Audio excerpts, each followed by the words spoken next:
Today we started talking about the color wheel and what its uses are for. We also talked about what an optical illusion is.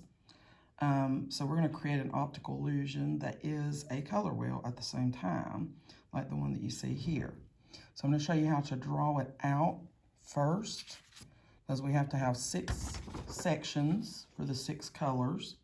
So we're going to use a ruler. We're going to find approximately the middle of the paper and put a little dot there.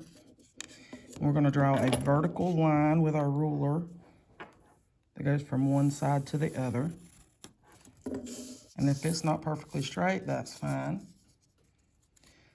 And in order to make this balanced, and balance is one of our principles of art, in order to make this balanced and equal on both sides, we're going to see if we can make one that goes as close to the corner as possible.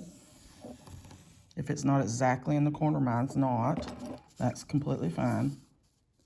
And you'll have to slide your ruler. Okay, and then we're going to do a diagonal line in the opposite direction to make sure that we keep it balanced.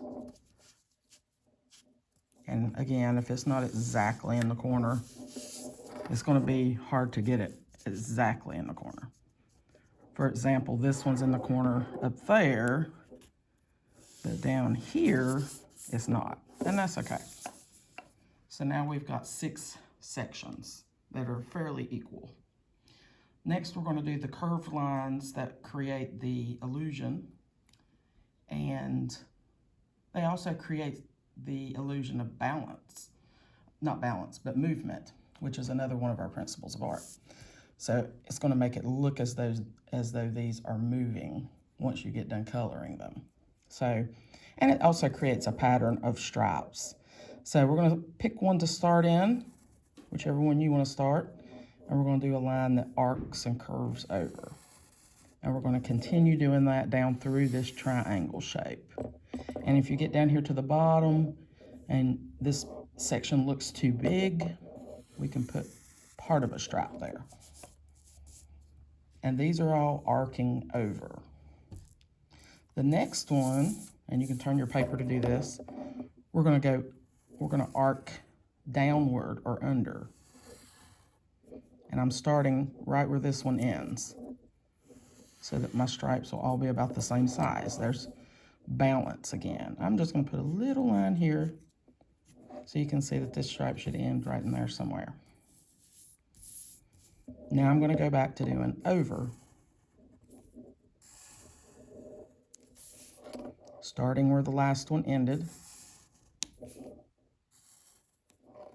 Okay, so you may have some little sections at the corners that are smaller.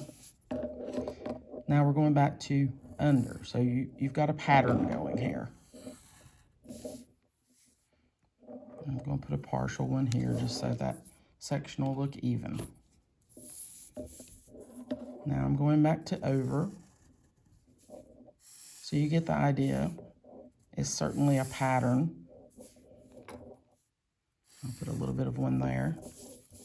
And to end it, we're going to do one more under.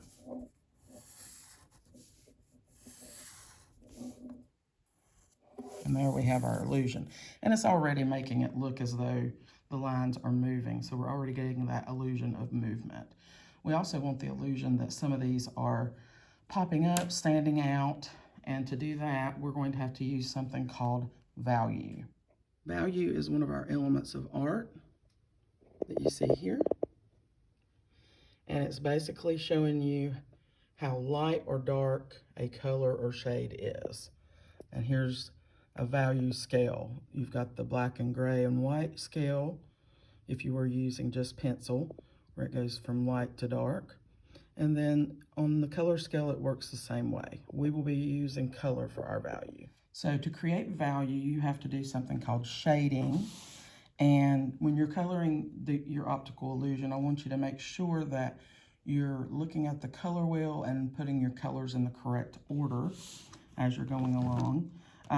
I'm going to see if I can start with a color that's nice and dark so you can see how to shade.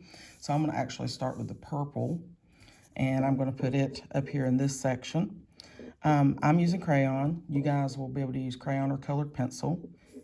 because with either one of those tools, you can hopefully determine yourself how dark or light the color is. So I'm going to start really dark in the middle here. And I can let it get a little bit lighter in the center by letting up on my crayon just a little bit. And since these are curving this direction, I want to make it look like it's popping out.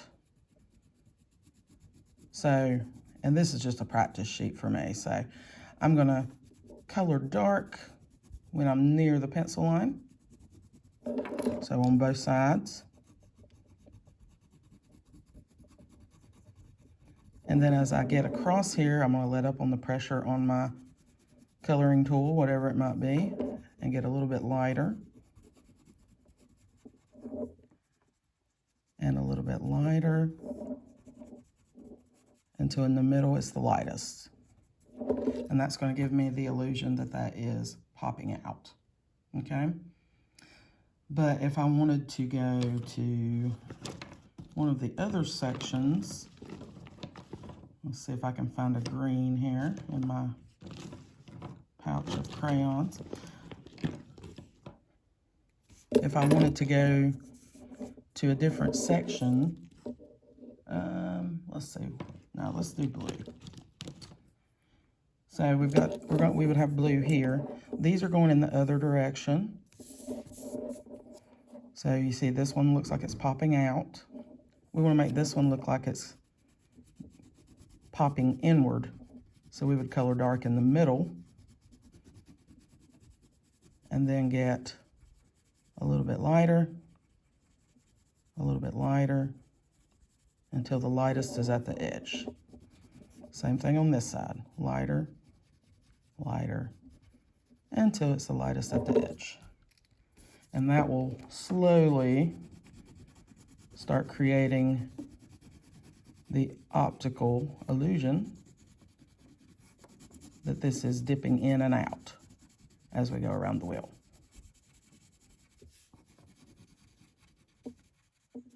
Okay, so that's kind of creating that illusion there. So on my finished one,